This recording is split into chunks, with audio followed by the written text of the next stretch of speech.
Welcome to my garden.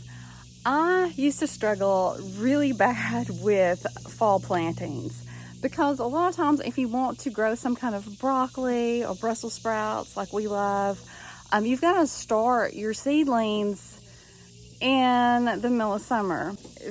For me, in zone 7, I need to start them, around the middle of August. And it is brutally hot here in Tennessee then. So the seedlings don't always do very well.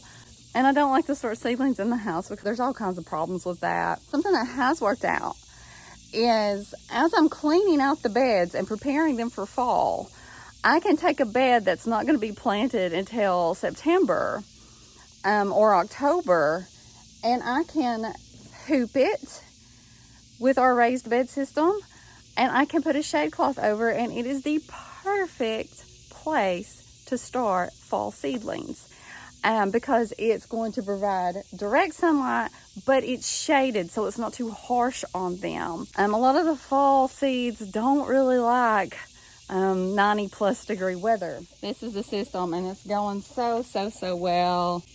I have some thriving broccoli and Brussels sprout seedlings in there that are doing great. They're staying cool enough to keep growing.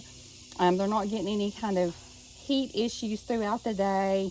I do have a layer of mulch on it, and I keep it damp, so that adds to the coolness also. I can't say enough about these shade cloths.